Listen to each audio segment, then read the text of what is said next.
to the very first episode of Genuinely Entertained, where I discuss the genuine aspects of a TV show, or new release, a movie, and how it kind of reflects humanity to make me love it even more. And Cobra Kai season 4 definitely does that. Check out my Cobra Kai Reiki ASMR review where I kind of like swoon you and give you good vibes as I discuss the season. But this is all about just me telling you how great season 4 is, how Cobra Kai solidifies that it is one of the most consistent TV shows on television. I there's just there has been so far no bad season. I feel like each season kind of subtly levels itself up because it honors that Karate Kid. Yes, it's about karate, but it's also about a kid growing up and trying to decipher what it means to be a better human being. Albeit Cobra Kai series kind of revamps that idea of what is a good person when it comes to Daniel. I think that a lot of people have been surprised how much they favor Johnny and kind of find Daniel annoying. Um, but this season, Johnny and Daniel have fully united and they form what I think is a really funny, cute friendship. I kind of feel like their dynamic is this perfect yin and yang energy in terms of they push each other to grow. And when they're not fighting, because obviously the first few episodes they're like, no, we do it this way. They even try to separate the dojos, even though they're both in Daniel LaRusso's backyard. Um, there's just this constant battle over what is right because for Johnny it is strike first, always attack. And for Daniel it's like wait till you're attacked and then you go on defense. And seeing in the case of Daniel, seeing Johnny kind of push him to realize that sometimes there's different ways that people attack you. It isn't always this sort of overt, like, fist, I'm gonna punch you, I'm gonna hit you. Sometimes people can be shady and petty and kind of plot against you, and it's okay to stop the plot. You don't have to wait till it fully combusts to then attack. You can actually cut it and stop it. And Daniel, what is a season of Cobra Kai if he doesn't have like a local bully? And it's interesting to see him take Johnny's advice. And the flip side of that is that I think Daniel pushes Johnny to kind of observe.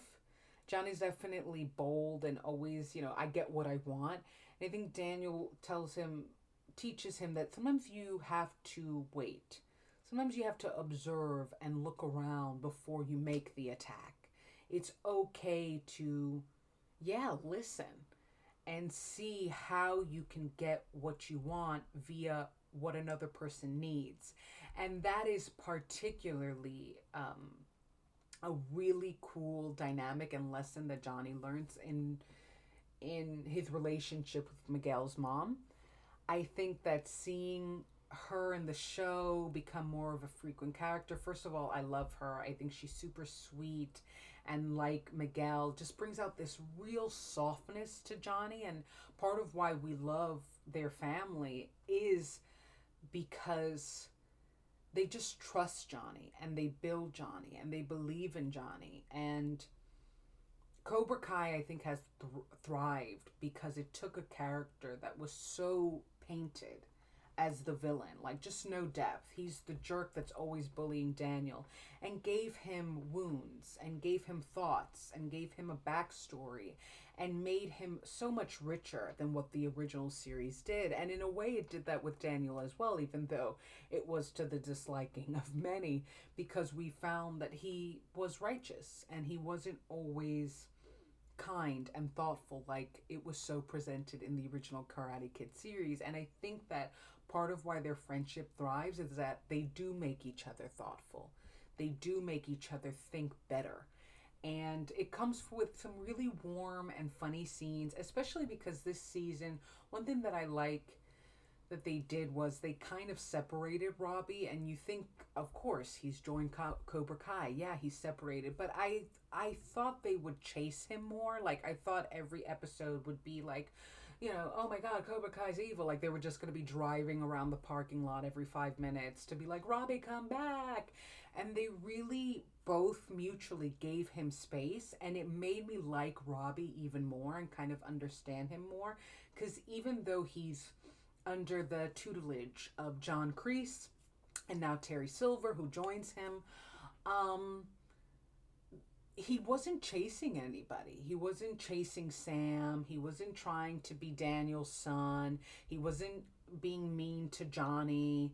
And he isn't even trying to like impress John. I don't know. There's this weird kind of certainty and space that they give him, and Tori as well, that allows both of them, Tanner Buchanan as an actor, Peyton List as an actress, to build their characters as with their own identities. They're not chasing people anymore. They have their issues, but they also have their own personalities and their thoughts, and they're more than just the foils for some other character. And I really, really, really like that. And I really appreciated it, because I think this show thrives in showing the flaws of good people and of people you would think are good, like Daniel and his family, and showing the better aspects of people that you would think are just absolute messes, like Johnny and his family.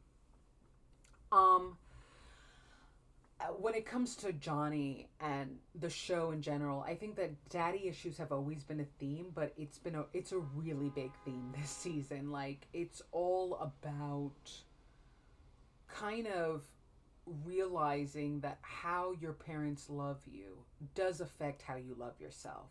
Like, there's no separation.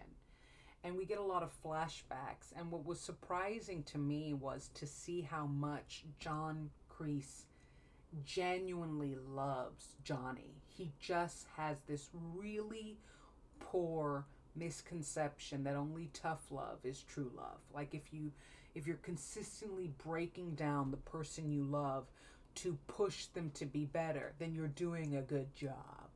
And we see that ironically through the reentrance of Terry Silver, who's kind of, living it up and doing, he's kind of living his best life. And typical John Kreese, Martin Cove, has to show up and screw things up and being like, are you sure you're happy? You should join me.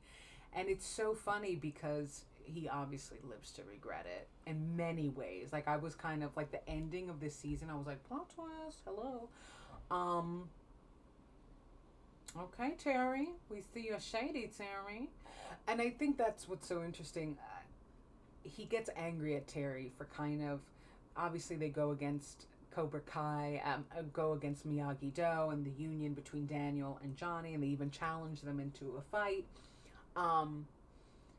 But it's interesting because Terry becomes everything that John Kreese wanted Johnny to be, and he doesn't like it. And it's so interesting to see him kind of go through this emotional journey of realizing that maybe moral boundaries are good.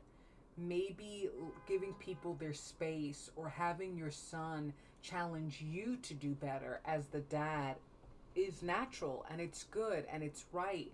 And another surprising character that embodies that is Daniel LaRusso's son, Anthony, who comes in as kind of, he was actually one of my favorite storylines this season. I didn't expect him to be, let's be honest, in the first season he was like that super annoying kid that you're like, oh, he's here and he's with his Game Boy.